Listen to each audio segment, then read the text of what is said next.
பேர் கைது செய்யப்பட்டுள்ளார்கள். குறிப்பாக வந்து இலங்கையின் கடற்பரப்பில் வந்து அத்துமீறிய மீன்பிடி நடவடிக்கையால் வந்து எங்களோட கடற்பரங்கள் பாதிக்கப்படும். சரி, நன்றி. முதலாவதாக என்ன சொல்ல விரும்புறீங்க? முதலாவதாக இன்னைக்கு நடந்த கூட்டம் சம்பந்தமாக, அதாவது இன்னைக்கு உங்களுக்கு எல்லாருக்கும் தெரியும், இன்னைக்கு விசேடமான ஒரு கூட்டம் ஒன்று இடம்பெற்றது இந்த இடத்துல.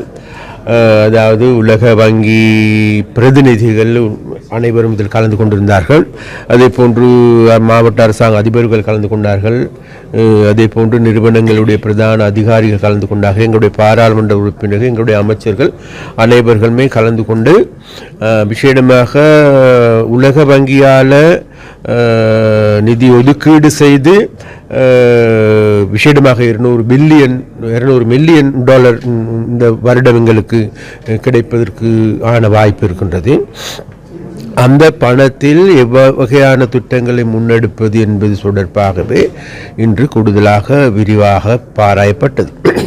அப்போ அந்த விரிவாக ஆராயப்பட்டதின் போது அதில் இருக்கின்ற விசேடமாக நாங்கள் இந்த பிரதேசத்தில் இருக்கின்ற முக்கியமான அபிவிருத்தி திட்டங்கள், வேலைகள் தொடர்பாக எதிர்வரும் காலங்களில் நாட்டுக்கும் மக்களுக்கும் நல்ல வகையான செயற்பாடுகளை முன்னெடுப்பதற்கான செயற்பாடுகள் இன்றைக்கு நாங்கள் முன்னெடுத்திருக்கின்றோம்.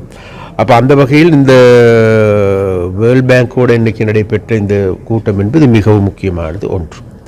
அதே போன்று நீங்கள் கேட்டது போன்று, அதாவது நீண்ட நாட்களுக்கு பிறகு, கடந்த ஒரு 3 மாதத்துக்கு பிறகு மீண்டும் இந்திய மீனவர்கள் கைது செய்யப்பட்டிருக்கின்றார்கள். இந்திய படகுகள் கைது செய்யப்பட்டிருக்கின்றன. அப்போ அந்த படகுகள் கைது செய்யப்படுவதற்கான காரணம் வேறு எதுவும் அல்ல. இந்திய படகுகள் அல்லது இந்திய மீனவர்கள் எங்களுடைய கடல் எல்லையை மீறி எங்களுடைய அதன் காரணமாக அவர்கள் கைது செய்யப்பட்டிருக்கின்றார்கள். அப்போ இது தொடர்பாக நாங்கள் நேற்றும் கூட இது தொடர்பாக ஒரு ஊடக சந்திப்பொன்றை செய்து நாங்கள் மிக தெளிவாக குறிப்பிட்டிருக்கின்றோம்.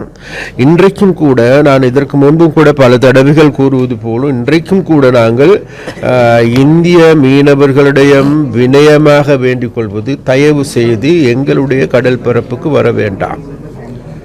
எங்களுடைய எல்லையை மீறி எங்களுடைய கடல் பரப்பில் வந்து உங்களுடைய ட்ரோலர் யாந்திரங்களை பயன்படுத்தி அல்லது இழுவமடி படகுகளை பயன்படுத்தி எங்களுடைய கடலை நாசம் செய்ய வேண்டாம். நீங்கள் நாசம் செய்வது, அதாவது நீங்கள் எல்லோருமே விசேடமாக இந்திய மீனவர்கள் அடிக்கடி கூறுகின்ற வார்த்தை தான், வேறு எதுமல்ல. இது வந்து எங்களுடைய ஊர், எங்களுடைய இனம், எங்களுடைய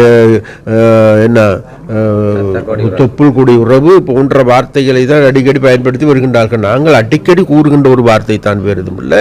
இங்கு வந்து எங்களுடைய மீனவர்களுடைய வாழ்க்கையை நாசம் செய்துவிட்டு, வள்ளங்களை நாசம் செய்துவிட்டு, வலைகளை நாசம் செய்துவிட்டு, அதே நேரத்தில் 125% அதிகமாக வாழுகின்ற மீனவர்களுடைய வாழ்க்கையை நாசம் செய்துவிட்டு, எங்களுடைய கடல் வளத்தையும் நாசம் செய்துவிட்டு, எங்களுடைய மீன்களை பிடித்து செல்லுகின்ற பொழுது போற வழியில சொல்லி கொண்டு போறீங்க அதாவது எங்களுடைய தொப்புள் கூடி உறவுண்டாது. அந்த விளையாட்டு வேண்டாம். இனிமே அந்த விளையாட்டு வேண்டாம். எங்களுடைய கடல் பரப்புக்கு வர வேண்டாம். வருவீர்களாக இருந்தால் கைது செய்யப்படுவீர்கள். உங்களுடைய வள்ளங்கள் அல்லது படகுகள் பறிமுதல் செய்யப்படுவது தவிர்க்க முடியாது. இதுதான் எங்களுடைய நிலைப்பாடு. ஏன் நாங்கள் இவ்வாறு கூறுகின்றோம் என்றால் வேறு எதுமல்ல, எங்களுடைய கடல் பரப்பு என்பது எங்களுக்கு சொந்தமானது, எங்களுடைய மீனவர்களுக்கு சொந்தமானது. அப்ப அந்த மீனவர்களுடைய வாழ்க்கையில் இது நாள் வரைக்கும் இடியை வீழ்த்தியவர்கள் வேறு யாருமல்ல, இந்திய தமிழ்நாட்டிலிருந்து வருகின்ற ஒரு சில படகுகள் மாத்திரமே. அப்ப அந்த படகுகள் என்பது எங்களுக்கு எல்லோருக்கும் தெரியும். இந்திய தமிழ்நாட்டில் எடுத்துக்கொண்டாலும் சரி, இந்திய மத்திய அரசாங்கத்திலும் கூட தடை செய்யப்பட்ட முறைமை. அப்ப அந்த தடை செய்யப்பட்ட முறைமையை இன்றைக்கு இவர்களால் பயன்படுத்தப்படுகின்றது. அதனால் அவ்வாறு பயன்படுத்துவதற்கு நாங்கள் எங்களுடைய கடுமையான கண்டனத்தையும் கடுமையான நடவடிக்கையும் இதற்கு காலங்களில் தொடர்ச்சியாக முன்னெடுப்போம் என்பதை இந்த இடத்தில் நாங்கள் கூறிக்கொள்ள விரும்புகின்றோம்.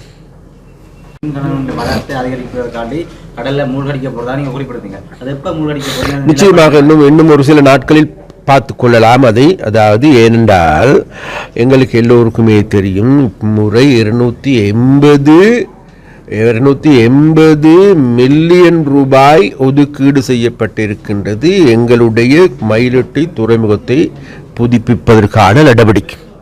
அப்போ அதன் பொழுது நாங்கள் முகம் கொடுக்கின்ற பிரச்சனை தான், அங்கு 124க்கு அதிகமான படகுகள், இழுவைமடி படகுகள் தடுத்து வைக்கப்பட்டிருக்கு. அதன் காரணமாக அந்த பிரதேசத்தில் அந்த துறைமுகத்தில் எந்த விதமான அபிவிருத்தி நடவடிக்கையும் எடுக்க முடியாத ஒரு நிலைமை இருக்கின்றது. அதன் காரணமாக நாங்கள் கடந்த காலங்களில் எடுக்கப்பட்ட முடிவுகளுக்கு ஏற்ப எங்களுடைய கடல் பலம் நாசமாக்கப்பட்டிருக்கின்றது. அதன் காரணமாக எங்களுடைய மீன் உற்பத்திகள் குறைந்திருக்கின்றது.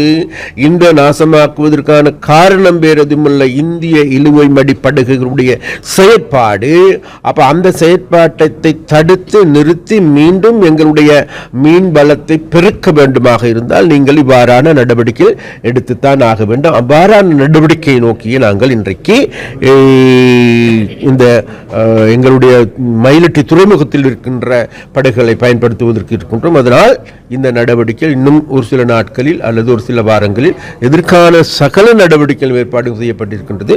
அதனால் இதை நாங்கள் செய்வதற்கே தீர்மானித்திருக்கின்றோம் என்பதை இந்த இடத்தில் குறிப்பிட்டாக வேண்டும்.